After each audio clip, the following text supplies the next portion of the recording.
순자는 숨을 죽였습니다. 화장실 칸막이 너머로 들려오는 목소리. 분명 큰 며느리 혜진이었습니다. 그리고 작은 며느리 미선도 함께 있었습니다. 어머님 언제쯤 돌아가실 것 같아요? 순자의 손이 차가운 벽에 닿았습니다.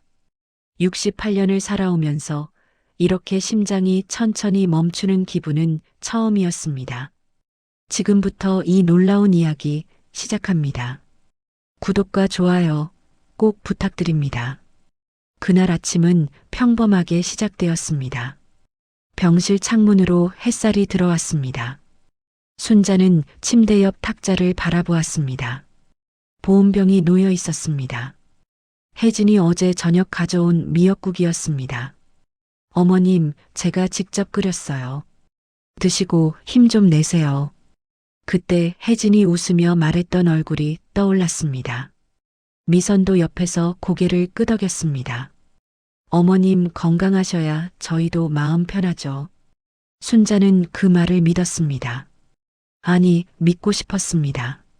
순자는 31살에 남편을 만났습니다. 남편은 동네에서 약국을 운영했습니다. 순자도 약사 면허가 있었습니다. 둘은 아침부터 밤까지 함께 일했습니다. 그렇게 두 아들을 키웠습니다. 큰아들 태윤, 작은아들 태준.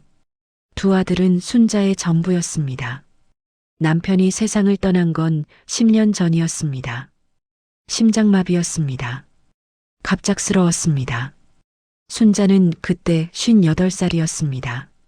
장례식장에서 두 아들이 말했습니다. 엄마, 걱정 마세요. 우리가 있잖아요. 태윤이 순자의 손을 잡았습니다. 엄마 혼자 그 큰 집에서 외로우실 거예요. 우리가 함께 살게요. 태준도 고개를 끄덕였습니다.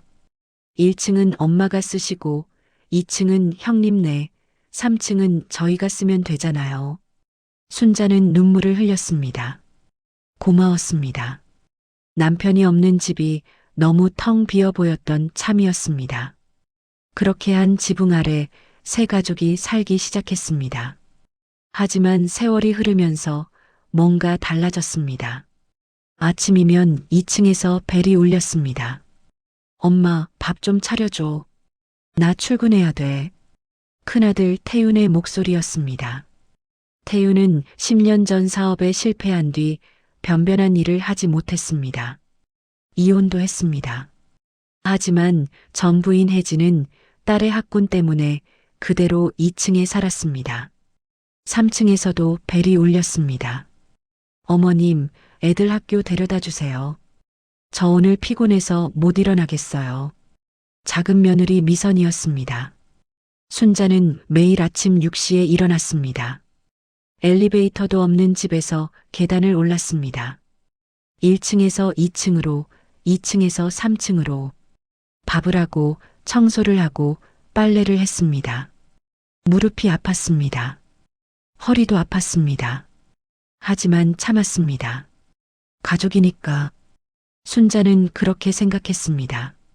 이머지, PNG, 이머지, PNG, 이머지, PNG, 이머지, PNG, 이머지, PNG, 이머지, PNG, 해시태그 챕터 1, 화장실 칸막이 너머.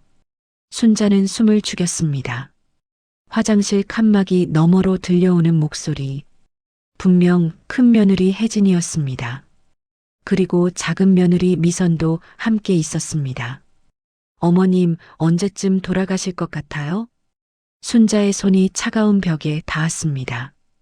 68년을 살아오면서 이렇게 심장이 천천히 멈추는 기분은 처음이었습니다. 마이너스 마이너스 마이너스 마이너스 마이너스. 그날 아침은 평범하게 시작되었습니다. 병실 창문으로 햇살이 들어왔습니다. 순자는 침대 옆 탁자를 바라보았습니다. 보온병이 놓여 있었습니다. 혜진이 어제 저녁 가져온 미역국이었습니다. 어머님, 제가 직접 끓였어요. 드시고 힘 좀 내세요. 그때 혜진이 웃으며 말했던 얼굴이 떠올랐습니다. 미선도 옆에서 고개를 끄덕였습니다. 어머님 건강하셔야 저희도 마음 편하죠. 순자는 그 말을 믿었습니다. 아니, 믿고 싶었습니다. 마이너스 마이너스 마이너스 마이너스 마이너스. 순자는 31살에 남편을 만났습니다. 남편은 동네에서 약국을 운영했습니다. 순자도 약사 면허가 있었습니다. 둘은 아침부터 밤까지 함께 일했습니다. 그렇게 두 아들을 키웠습니다. 큰아들 태윤, 작은아들 태준. 두 아들은 순자의 전부였습니다. 남편이 세상을 떠난 건 10년 전이었습니다. 심장마비였습니다. 갑작스러웠습니다. 순자는 그때 58살이었습니다. 장례식장에서 두 아들이 말했습니다. 엄마, 걱정 마세요. 우리가 있잖아요. 태윤이 순자의 손을 잡았습니다. 엄마 혼자 그 큰 집에서 외로우실 거예요. 우리가 함께 살게요. 태준도 고개를 끄덕였습니다. 1층은 엄마가 쓰시고 2층은 형님네, 3층은 저희가 쓰면 되잖아요. 순자는 눈물을 흘렸습니다. 고마웠습니다. 남편이 없는 집이 너무 텅 비어 보였던 참이었습니다. 그렇게 한 지붕 아래 세 가족이 살기 시작했습니다. 마이너스 마이너스 마이너스 마이너스 마이너스. 하지만 세월이 흐르면서 뭔가 달라졌습니다. 아침이면 2층에서 벨이 울렸습니다. 엄마, 밥 좀 차려줘. 나 출근해야 돼. 큰아들 태윤의 목소리였습니다. 태윤은 10년 전 사업에 실패한 뒤 변변한 일을 하지 못했습니다. 이혼도 했습니다. 하지만 전부인 혜진은 딸의 학군 때문에 그대로 2층에 살았습니다. 3층에서도 벨이 울렸습니다. 어머님, 애들 학교 데려다 주세요. 저 오늘 피곤해서 못 일어나겠어요. 작은 며느리 미선이었습니다. 순자는 매일 아침 6시에 일어났습니다. 엘리베이터도 없는 집에서 계단을 올랐습니다. 1층에서 2층으로, 2층에서 3층으로 밥을 하고 청소를 하고 빨래를 했습니다. 무릎이 아팠습니다. 허리도 아팠습니다. 하지만 참았습니다. 가족이니까. 순자는 그렇게 생각했습니다. 마이너스 마이너스 마이너스 마이너스 마이너스. 병원에 입원한 건 일주일 전이었습니다. 계단에서 헛디뎠습니다. 넘어지지는 않았지만 그 뒤로 허리가 너무 아팠습니다. 참다가 병원에 갔습니다. 의사는 입원을 권했습니다. 어머님, 허리 디스크가 심하십니다. 수술까지는 아니지만 일주일 정도 안정이 필요해요. 병실에 누워 있으니 오히려 편했습니다. 밥도 안 해도 되고 청소도 안 해도 되었습니다. 혜진과 미선이 번갈아 병문안을 왔습니다. 과일도 갖고 왔습니다. 죽도 끓여왔습니다. 어머님, 얼른 나으세요. 두 며느리는 그렇게 말했습니다. 순자는 고마웠습니다. 그런데 오늘 화장실에 갔다가 모든 게 바뀌었습니다. 순자는 칸막이 안에 서 있었습니다. 밖에서 두 며느리의 목소리가 들렸습니다. 언니, 어머님 언제쯤 돌아가실 것 같아요? 미선의 목소리였습니다. 아이고, 그걸 내가 어떻게 알아? 근데 건강이 예전 같지 않으시잖아. 당뇨에 고혈압에. 혜진이 대답했습니다. 그럼 재산은요? 강남 집이랑 분당 상가 합치면 얼마나 돼요? 부동산에서 대충 봤는데 집이 시세 28억, 상가가 15억 정도 된대. 어머, 그럼 40억 넘게 되겠네요? 우리 남편들 반반 나눠도 20억씩이잖아요. 두 며느리가 낄낄 웃었습니다. 순자는 칸막이에 기대었습니다. 숨이 막혔습니다. 가슴이 조여왔습니다. 내가 이렇게 살아왔구나. 순자는 한참을 그렇게 서 있었습니다. 발소리가 멀어지고 화장실이 조용해졌습니다. 그제야 순자는 칸문을 열고 나왔습니다. 세면대 앞에 섰습니다. 거울에 비친 자신의 얼굴을 보았습니다. 주름진 얼굴, 푹 꺼진 눈, 하얗게 센 머리, 68살. 나는 언제 죽을까? 순자는 거울 속 자신에게 물었습니다. 그러다 문득 다른 생각이 들었습니다. 나는 지금까지 누구를 위해 살았을까? 병실로 돌아왔습니다. 침대에 앉았습니다. 창밖을 바라보았습니다. 하늘이 파랗게 보였습니다. 한참 뒤 병실 문이 열렸습니다. 어머님, 어디 가셨어요? 혜진이 들어왔습니다. 밝게 웃고 있었습니다. 화장실 다녀왔어. 순자는 짧게 대답했습니다. 아유, 혼자 가시면 어떡해요. 저 부르시지. 혜진이 순자의 팔을 잡았습니다. 순자는 그 손을 바라보았습니다. 방금 전 화장실에서 웃던 그 입술을, 재산 얘기를 하던 그 목소리를. 괜찮아. 순자는 천천히 팔을 빼냈습니다. 혜진은 잠깐 이상한 표정을 지었습니다. 하지만 곧 다시 웃었습니다. 그럼 저 먼저 갈게요. 미선이도 곧 올 거예요. 그래. 문이 닫혔습니다. 순자는 다시 창밖을 바라보았습니다. 가슴속에서 뭔가가 천천히 꿈틀거렸습니다. 오래 묵은 것, 참아왔던 것, 모르는 척했던 것, 그것이 이제 깨어나기 시작했습니다. 순자는 그날 밤 잠을 이루지 못했습니다.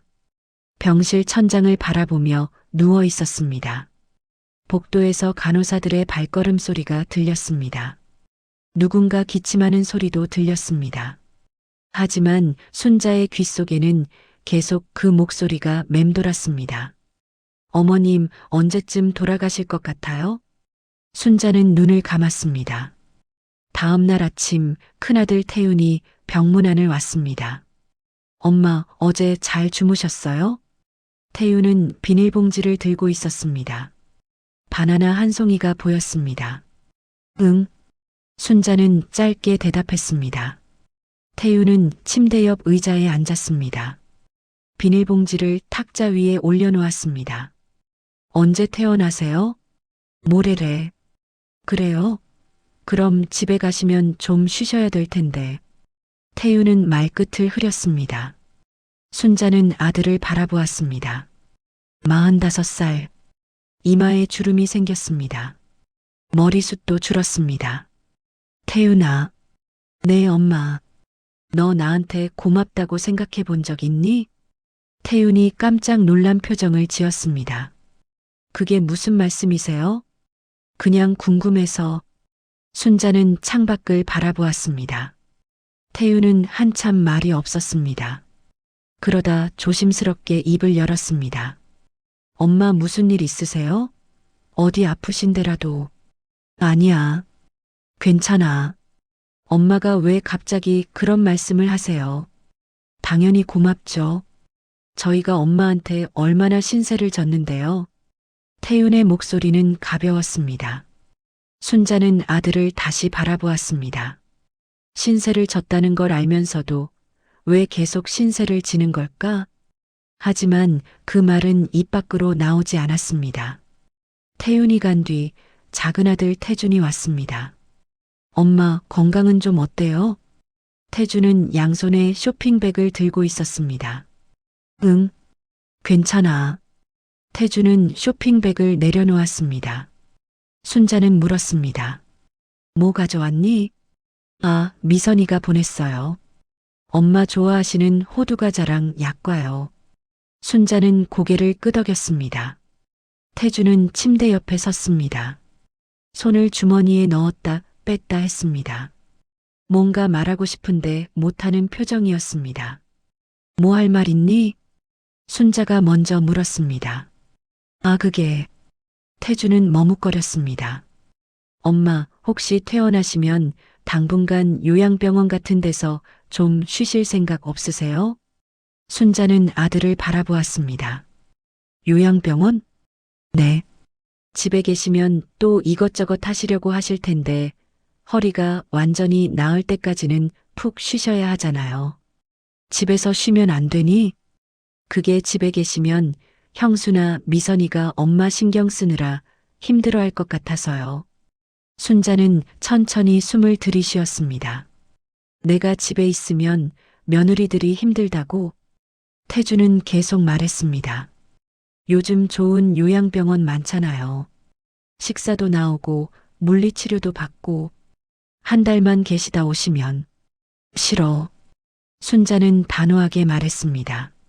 네, 내 집에서 내가 쉴 거야. 요양병원은 싫어. 태준의 얼굴이 굳었습니다. 엄마, 너희들 편한 대로 하려고 하지 마. 나도 생각이 있어. 순자의 목소리에 힘이 들어갔습니다.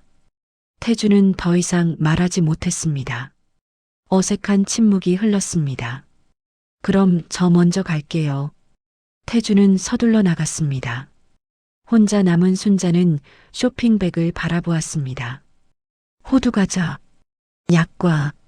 순자가 좋아한다고 했던가요? 아닙니다. 순자는 단 걸 별로 좋아하지 않았습니다. 당뇨가 있어서 먹지도 못했습니다. 미선이 그걸 모를 리 없었습니다. 순자는 쇼핑백을 침대 옆 바닥에 내려놓았습니다. 창밖을 바라보았습니다. 구름이 천천히 흘러갔습니다. 문득 10년 전 일이 떠올랐습니다. 남편 장례식이 끝난 지 한 달쯤 지났을 때였습니다. 순자는 거실에서 혼자 차를 마시고 있었습니다. 2층에서 태윤이 내려왔습니다. 엄마, 내가 할 얘기가 있어. 태윤은 순자 맞은편에 앉았습니다. 사업 하나 해보려고 하는데 돈이 좀 필요해. 사업? 응. 인터넷 쇼핑몰이야. 요즘 대세잖아. 친구가 같이 하자고 하는데 5천만 원만 있으면 시작할 수 있대. 순자는 차를 한 모금 마셨습니다. 엄마, 이번엔 정말 잘 될 것 같아. 나도 이제 나이가 있는데 계속 이렇게 살 순 없잖아. 태윤의 목소리에는 간절함이 묻어 있었습니다. 순자는 고개를 끄덕였습니다. 알았어. 줄게. 정말요? 고마워요, 엄마. 태윤은 기뻐하며 일어났습니다. 하지만 1년 뒤 그 사업은 망했습니다. 5천만 원은 돌아오지 않았습니다. 그 뒤로도 계속이었습니다. 치킨집, 카페, 수입 잡화 순자는 그때마다 돈을 대줬습니다. 엄마가 아니면 누가 날 도와줘? 태윤의 말에 순자는 고개를 끄덕였습니다. 태준도 마찬가지였습니다. 3층 리모델링 8천만 원. 태준 부부 자동차 할부금 지원. 손주들 학원비. 명절 때마다 주는 용돈. 엄마, 저희 월급으로는 애들 키우기가 빠듯해서요. 미선이 그렇게 말할 때마다 순자는 통장을 꺼냈습니다. 내가 도와주지 않으면 애들이 힘들어하잖아. 순자는 그렇게 생각했습니다. 하지만 지금 생각해보니 정말 그랬을까요? 아니면 순자가 거절하는 법을 몰랐던 걸까요? 순자는 침대에 누웠습니다. 눈을 감았습니다. 가슴이 답답했습니다. 나는 왜 그때 안 된다고 하지 못했을까? 순자는 생각했습니다. 어쩌면 그때부터였을지도 모릅니다. 아들들이 순자의 돈을, 순자의 희생을 당연하게 여기기 시작한 게, 그리고 순자도 거절하는 법을 잊어버렸습니다.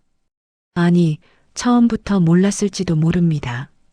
어머니는 주는 사람이라고, 희생하는 사람이라고, 그렇게 배우며 살아왔으니까요. 저녁 무렵 병실 문이 다시 열렸습니다. 혜진과 미선이 함께 들어왔습니다. 어머님, 저녁 드셨어요? 미선이 밝게 물었습니다. 응, 먹었어. 병원 음식은 맛이 없으시죠? 내일은 제가 미역국 끓여올게요. 혜진도 웃으며 말했습니다. 순자는 두 며느리를 바라보았습니다. 어제 화장실에서 재산 얘기를 하며 웃던 그 얼굴들. 지금은 웃으며 걱정하는 척하고 있습니다. 어머님, 괜찮으세요? 얼굴이 안 좋아 보이는데. 미선이 걱정스러운 표정으로 물었습니다. 순자는 천천히 입을 열었습니다. 나 요양병원 안 갈 거야. 두 며느리가 서로 눈을 마주쳤습니다. 어머님, 그게 태준 씨한테 들으셨나 봐요. 미선이 조심스럽게 말했습니다. 우리도 어머님이 편히 쉬셨으면 해서 한 얘기예요. 아니야. 내 집에서 쉴 거야. 순자의 목소리는 단호했습니다. 혜진이 입술을 깨물었습니다. 미선은 애써 웃으며 말했습니다. 그럼 그러세요. 어머님이 원하시는 대로 하시는 게 제일 좋죠. 하지만 그 웃음 뒤에 무엇이 숨어 있는지 순자는 이제 알았습니다. 두 며느리가 나간 뒤 순자는 다시 창밖을 바라보았습니다. 해가 지고 있었습니다. 하늘이 붉게 물들었습니다. 순자는 생각했습니다. 내가 태어나면 다시 예전처럼 살게 되겠지. 아침 6시에 일어나 계단을 오르내리며 밥을 하고 청소하고 손주들을 돌보는 일상. 그렇게 언젠가 이 몸이 다 다를 때까지. 그리고 그날이 오면 저 사람들은 재산을 나눠 가지겠죠. 순자의 가슴 속에서 무언가가 천천히 끓어올랐습니다. 분노였습니다. 아니, 슬픔이었을지도 모릅니다. 나는 정말 그렇게 살다 죽어야 하는 걸까? 퇴원 당일 아침이었습니다. 순자는 침대에 앉아 가방을 챙기고 있었습니다. 병원 가운을 벗고 집에서 가져온 옷으로 갈아입었습니다. 거울을 보니 여전히 수척한 얼굴이었습니다. 복도에서 발걸음 소리가 들렸습니다. 병실 문이 열렸습니다. 태윤과 태준이 함께 들어왔습니다. 엄마, 준비 다 하셨어요? 태윤이 물었습니다. 응. 순자는 짧게 대답했습니다. 태준이 가방을 들었습니다. 세 사람은 병원을 나왔습니다. 차 안은 조용했습니다. 태윤이 운전을 했습니다. 태준은 조수석에 앉았습니다. 순자는 뒷자리에 혼자 앉아 창밖을 바라보았습니다. 거리에 사람들이 지나갔습니다. 출근하는 사람들, 학교 가는 아이들, 장 보러 가는 노인들, 모두 각자의 삶을 살고 있었습니다. 나는? 순자는 생각했습니다. 나는 언제부터 내 삶을 살지 못하게 되었을까? 집 앞에 도착했습니다. 현관문을 열자 혜진과 미선이 나왔습니다. 어머님 오셨어요. 미선이 밝게 인사했습니다. 어서 들어오세요. 방 정리해뒀어요. 혜진도 웃으며 말했습니다. 순자는 신발을 벗고 안으로 들어갔습니다. 거실이 깨끗했습니다. 바닥에 먼지 하나 없었습니다. 소파 위에 쿠션도 가지런히 놓여 있었습니다. 엄마, 이제 푹 쉬세요. 저희가 알아서 할게요. 태준이 말했습니다. 순자는 고개를 끄덕였습니다. 1층 방으로 들어갔습니다. 침대에 앉았습니다. 창문 너머로 하늘이 보였습니다. 점심시간이 되었습니다. 순자는 방에서 나왔습니다. 부엌으로 가려는데 미선이 다가왔습니다. 어머님, 어디 가세요? 밥하려고. 아니에요. 오늘은 제가 할게요. 어머님은 쉬세요. 미선이 순자의 팔을 잡았습니다. 괜찮아. 내가 할게. 안 돼요. 허리 아프시잖아요.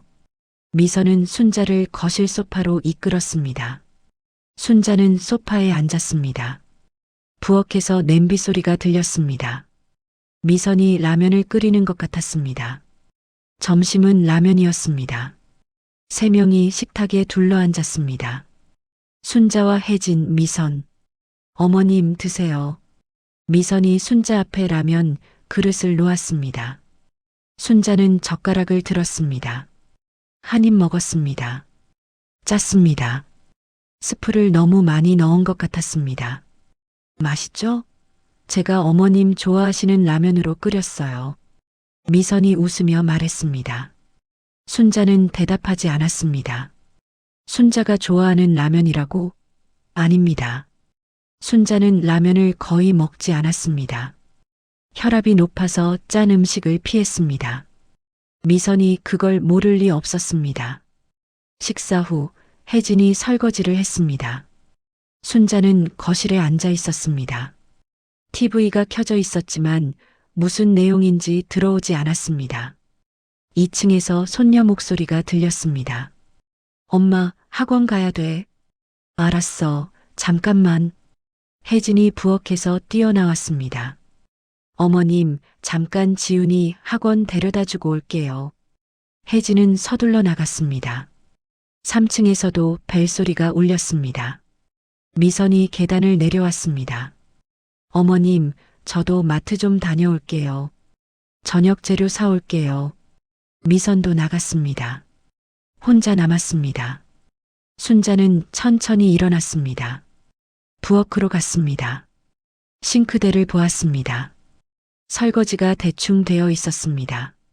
그릇에 기름기가 남아 있었습니다. 냉장고를 열었습니다. 거의 텅 비어 있었습니다. 오래된 김치통 하나, 우유 하나. 순자는 냉장고 문을 닫았습니다. 거실로 돌아왔습니다. 소파에 앉았습니다. 조용했습니다. 너무 조용했습니다. 저녁 무렵 모두 돌아왔습니다. 미선이 마트 봉지를 들고 왔습니다. 어머님, 제가 저녁 만들게요. 순자는 고개를 끄덕였습니다. 부엌에서 요리하는 소리가 들렸습니다. 하지만 익숙한 소리가 아니었습니다. 서툴렀습니다. 1시간쯤 지나 저녁이 차려졌습니다. 김치찌개와 계란말이, 시금치나물. 맛을 보니 간이 맞지 않았습니다. 김치찌개는 싱거웠고 계란말이는 탔습니다. 하지만 아무도 말하지 않았습니다.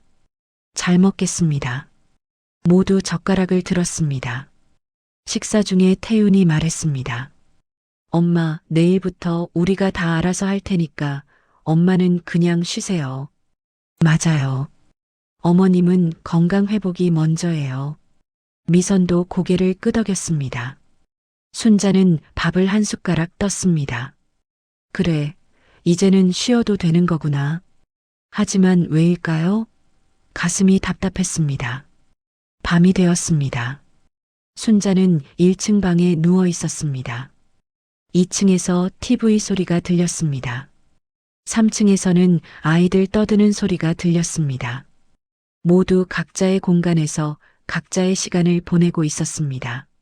순자만 혼자였습니다. 문득 병원 화장실에서 들었던 대화가 떠올랐습니다. 어머님, 언제쯤 돌아가실 것 같아요? 순자는 눈을 감았습니다. 저 사람들은 내가 편히 쉬기를 바라는 게 아니야. 순자는 깨달았습니다. 그냥 내가 아무것도 안 했으면 좋겠는 거야. 귀찮게 하지 말고 조용히 있다가 조용히 죽어주기를 바라는 거지. 가슴이 아팠습니다. 다음 날 아침이었습니다. 순자는 6시에 눈을 떴습니다. 몸에 밴 습관이었습니다. 일어나 부엌으로 갔습니다. 아무도 없었습니다. 냉장고를 열었습니다.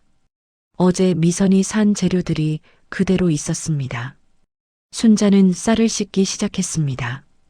7시쯤 2층에서 태윤이 내려왔습니다. 엄마, 왜 일어나셨어요? 밥 했어. 안 그래도 되는데. 태윤은 민망한 표정을 지었습니다. 3층에서도 태준 가족이 내려왔습니다. 어머님, 제가 하려고 했는데. 미선이 말했습니다. 하지만 순자는 알았습니다. 아무도 일어나지 않았을 거라는 걸. 식탁에 밥이 차려졌습니다. 된장찌개, 김, 계란 후라이. 모두 앉아서 먹었습니다.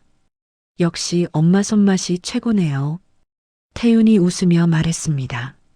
순자는 대답하지 않았습니다. 식사 후 모두 각자 일을 보러 나갔습니다. 순자는 설거지를 했습니다. 바닥을 닦았습니다. 빨래를 돌렸습니다. 허리가 아팠습니다. 하지만 멈출 수가 없었습니다. 멈추면 자신이 무엇인지 모를 것 같았습니다. 오후에 순자는 현관 신발장을 정리하고 있었습니다. 그때 현관문이 열렸습니다. 낯선 여자가 들어왔습니다. 60대쯤 되어 보였습니다. 어머, 순자 씨? 여자가 놀라며 말했습니다. 순자는 고개를 들었습니다. 영숙 씨? 이웃에 사는 김영숙이었습니다. 아니, 입원했다더니 벌써 퇴원했어요? 응, 어제 왔어. 근데 왜 이런 일을 하고 있어요? 허리 아프다며? 영숙이 걱정스러운 표정으로 물었습니다. 순자는 대답하지 못했습니다. 영숙은 순자를 자세히 보았습니다. 그리고 한숨을 쉬었습니다. 순자 씨, 나 할 말 있어요. 잠깐 나와요. 영숙이 순자의 손을 잡았습니다.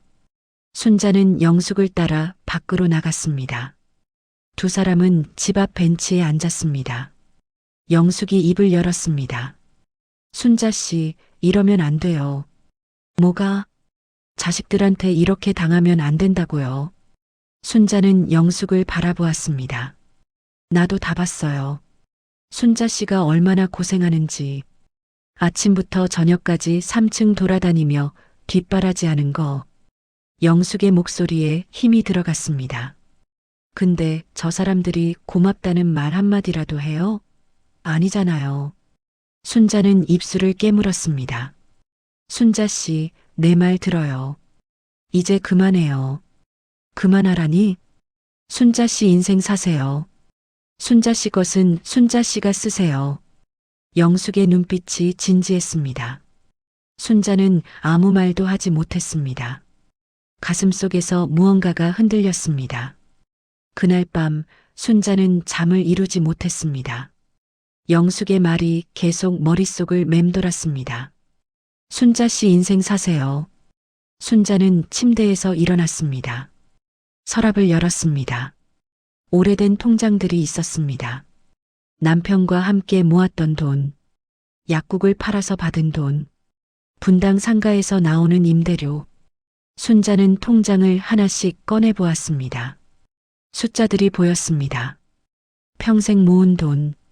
하지만 이 돈의 주인은 누구일까요? 순자는 통장을 다시 넣었습니다. 다음 날 아침이었습니다. 순자는 평소처럼 6시에 일어났습니다. 밥을 했습니다. 7시쯤 가족들이 하나둘 내려왔습니다. 엄마, 고등어 구워줘요. 지훈이가 먹고 싶대요. 태윤이 말했습니다. 순자는 고등어를 꺼내 구웠습니다. 어머님, 애들 도시락도 싸주세요. 제가 시간이 없어서요. 미선이 말했습니다. 순자는 도시락을 쌌습니다. 식사가 끝나고 모두 나갔습니다. 순자는 혼자 남았습니다. 설거지를 하고 청소를 하고 빨래를 널었습니다. 허리가 욱신거렸습니다. 무릎도 아팠습니다. 순자는 소파에 앉았습니다. TV를 켰습니다. 아침 드라마가 나오고 있었습니다. 며느리가 시어머니를 구박하는 장면이었습니다. 순자는 TV를 껐습니다. 오후가 되었습니다. 현관문이 열렸습니다. 혜진이 들어왔습니다. 어머님 계세요? 응. 순자는 거실에서 대답했습니다.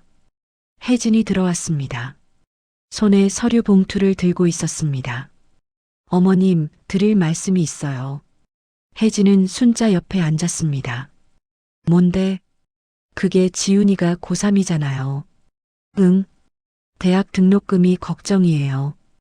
요즘 사립대 등록금이 얼마나 비싼지 아세요? 혜진은 말을 이었습니다. 그래서 어머님께 부탁드리려고요. 지훈이 대학 등록금 좀 도와주실 수 있으세요? 순자는 혜진을 바라보았습니다. 얼마나 필요한데? 한 학기에 한 500만 원 정도요. 4년이면 4천만 원쯤? 혜진은 조심스럽게 말했습니다. 순자는 아무 말도 하지 않았습니다. 어머님, 지훈이도 어머님 손녀잖아요. 그리고 저희 형편이 어려운 거 아시잖아요. 혜진의 목소리가 간절해졌습니다. 순자는 천천히 입을 열었습니다. 혜진아. 네, 어머님. 너 나 죽기를 기다리고 있지? 혜진의 얼굴이 굳었습니다. 네. 그게 무슨... 병원 화장실에서 다 들었어. 순자의 목소리는 차분했습니다. 혜진의 얼굴이 하얗게 변했습니다. 어머님, 그게 내가 언제 죽을 것 같냐고 물었지. 재산이 얼마냐고. 어머님, 그건 오해세요. 저희가 오해? 순자는 혜진을 똑바로 바라보았습니다. 그럼 지금 나한테 등록금 달라는 것도 오해니? 혜진은 입술을 떨었습니다. 저는 정말 지훈이 생각해서. 그래, 지훈이 생각이겠지. 근데 나는? 나 생각은 해봤어? 순자의 목소리가 조금씩 커졌습니다. 10년 동안 너희들 밥해주고, 청소해주고, 애들 봐주고, 내 돈으로 너희들 사업 대주고, 집 리모델링 해주고, 그게 다 뭐였어? 혜진은 고개를 숙였습니다. 미안해요, 어머님. 미안하면 다야? 너희들한테 나는 뭐니? ATM이야? 순자는 일어섰습니다. 나가. 당장 나가. 어머님, 나가라고. 순자가 소리쳤습니다. 혜진은 울먹이며 일어났습니다. 서둘러 2층으로 올라갔습니다. 순자는 소파에 주저앉았습니다. 손이 떨렸습니다. 가슴이 두근거렸습니다. 평생 처음으로 소리를 질렀습니다. 문득 후회가 밀려왔습니다. 내가 너무한 걸까? 하지만 곧 다른 생각이 들었습니다. 아니야. 나는 잘못한 게 없어. 저녁 무렵 온 가족이 모였습니다. 거실에 태윤, 태준, 혜진, 미선이 앉아 있었습니다. 모두 심각한 표정이었습니다.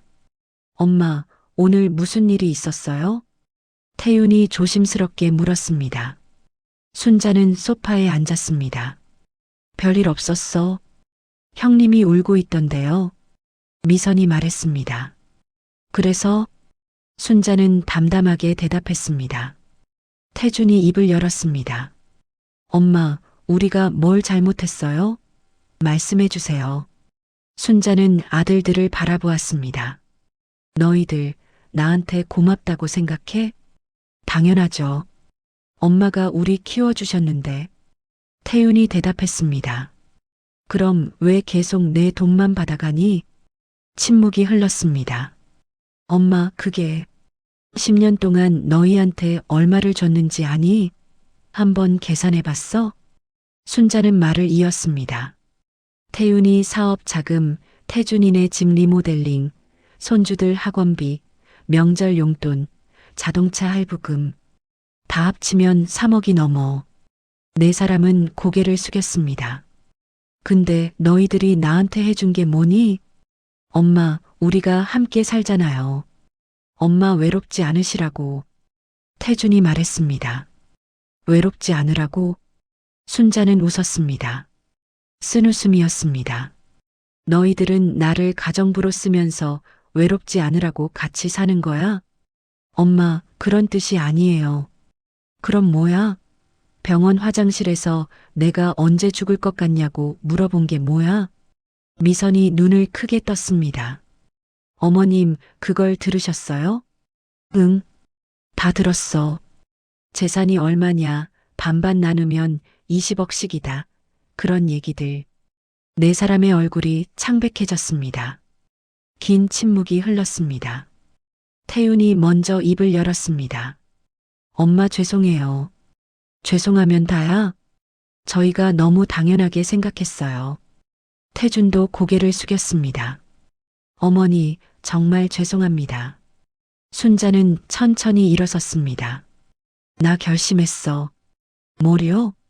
너희들 다 나가. 네. 네 사람이 동시에 고개를 들었습니다. 이 집은 내 거야. 내 명의야. 너희들 나갈 준비해. 엄마, 갑자기 무슨 소리예요? 태윤이 벌떡 일어났습니다. 갑자기가 아니야. 10년 동안 생각했어. 순자의 목소리는 단호했습니다. 그리고 상속도 없어. 내 재산은 내가 다 쓸 거야. 엄마, 싫으면 나가. 순자는 돌아섰습니다. 방으로 들어가려는데 미선이 소리쳤습니다. 어머님, 이건 너무하세요. 저희가 지금까지 어머님 모시고 산 게 뭐예요? 순자는 멈춰 섰습니다. 천천히 돌아봤습니다. 모셨다고? 내가 너희들 모신 거지. 순자는 방으로 들어갔습니다. 문을 닫았습니다. 순자는 침대에 앉았습니다. 손이 떨렸습니다. 다리에 힘이 없었습니다. 하지만 가슴은 뚫린 것처럼 시원했습니다. 평생 처음으로 자기 목소리를 냈습니다. 창밖으로 밤하늘이 보였습니다. 별이 빛나고 있었습니다. 순자는 조용히 눈물을 흘렸습니다.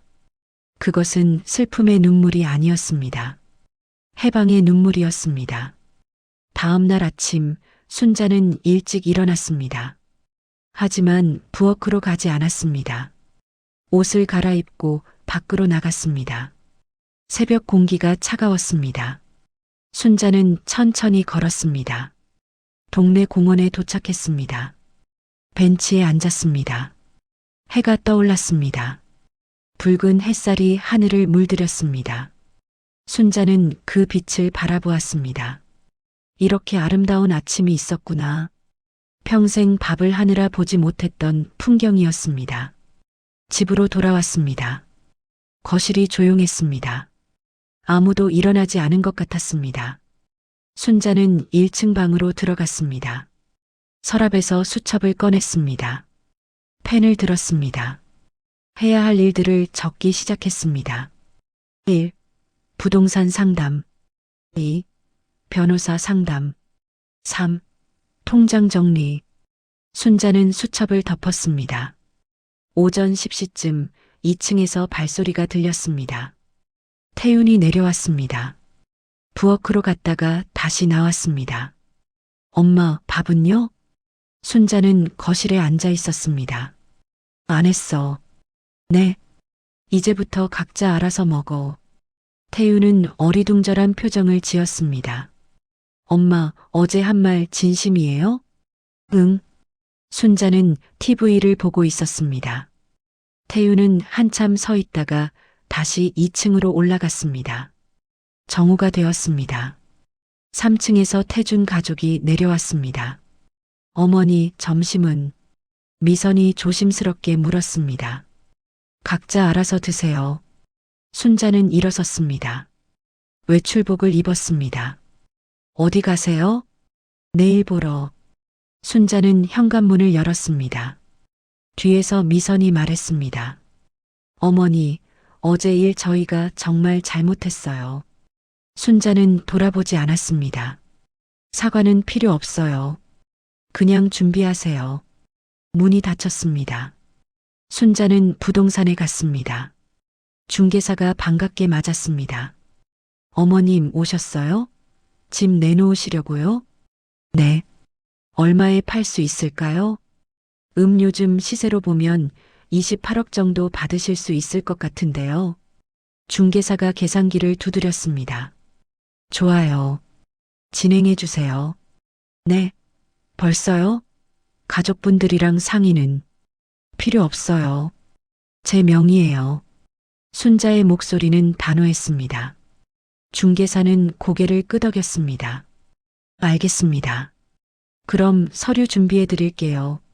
집으로 돌아오니 저녁 때였습니다. 거실에 온 가족이 모여 있었습니다. 순자가 들어오자 모두 일어났습니다. 엄마, 태윤이 앞으로 나왔습니다. 우리 진짜 나가야 해요? 응. 엄마, 저희가 잘못했어요. 다시는 그러지 않을게요. 태준도 무릎을 꿇었습니다. 어머니, 저희 용서해 주세요. 저희가 너무 철없었어요.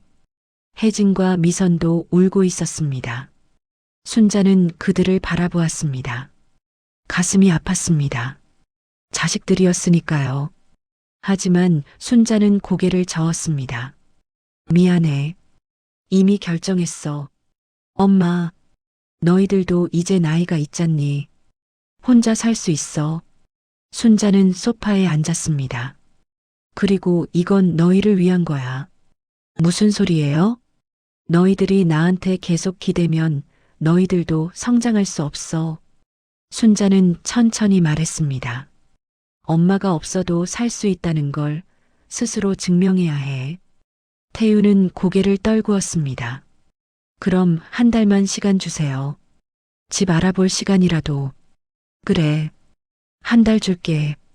순자는 일어섰습니다. 그리고 너희들 각자 1,000만 원씩 줄게. 그걸로 시작해. 엄마, 그게 내가 줄 수 있는 마지막이야. 한 달이 지났습니다. 이사 트럭이 집 앞에 섰습니다. 태윤 가족은 경기도의 작은 아파트로 이사했습니다. 태준 가족도 근처 빌라로 이사했습니다. 짐을 다 싣고 태윤이 순자 앞에 섰습니다. 엄마 건강하세요. 태윤의 눈이 붉어졌습니다. 너도. 순자는 아들의 손을 잡았습니다. 태윤아, 엄마가 너 사랑하는 거 알지? 네. 그래서 이러는 거야. 알겠니? 태윤은 고개를 끄덕였습니다. 태준도 다가왔습니다. 어머니, 죄송합니다. 그리고 감사했습니다. 태준이 허리를 굽혔습니다. 순자는 아들의 머리를 쓰다듬었습니다. 잘 살아. 힘들면 연락해. 밥은 같이 먹자. 네, 어머니. 트럭이 떠났습니다. 순자는 혼자 남았습니다. 집이 텅 비었습니다. 순자는 2층으로 올라갔습니다. 3층으로도 올라갔습니다. 텅 빈 방들이 보였습니다. 조용했습니다. 하지만 외롭지 않았습니다. 오히려 자유로웠습니다.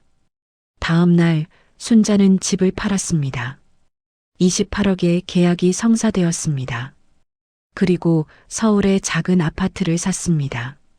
나머지 돈과 분당 상가 임대료, 그리고 예금으로 충분히 살 수 있었습니다. 순자는 새 집으로 이사했습니다. 깨끗한 아파트, 햇살이 잘 드는 거실, 작지만 아늑한 침실. 순자는 발코니에 섰습니다. 한강이 보였습니다. 바람이 불었습니다. 순자는 눈을 감았습니다. 몇 달이 지났습니다. 순자는 매일 아침 공원을 산책했습니다. 복지관에서 서예를 배우기 시작했습니다. 영숙과 함께 온천 여행도 다녀왔습니다. 순자 씨, 요즘 얼굴이 훨씬 밝아졌어요. 영숙이 웃으며 말했습니다. 응, 나도 그래. 순자도 웃었습니다. 어느 날 태윤에게서 전화가 왔습니다. 엄마, 나 취직했어. 정말? 응. 작은 회사지만 정규직이야. 태윤의 목소리에 기쁨이 묻어 있었습니다. 잘했다, 아들. 순자는 진심으로 말했습니다. 엄마, 이번 주말에 밥 먹어요. 제가 살게요. 그래. 좋아. 전화를 끊고 순자는 웃었습니다. 아들이 처음으로 자기 돈으로 밥을 사겠다고 했습니다. 저녁이 되었습니다. 순자는 발코니에 앉아 차를 마셨습니다. 한강의 불빛이 반짝였습니다. 순자는 생각했습니다.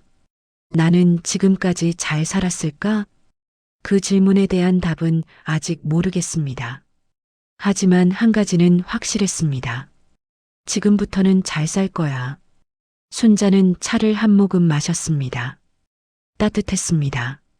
창밖으로 별이 보였습니다. 순자는 조용히 미소 지었습니다.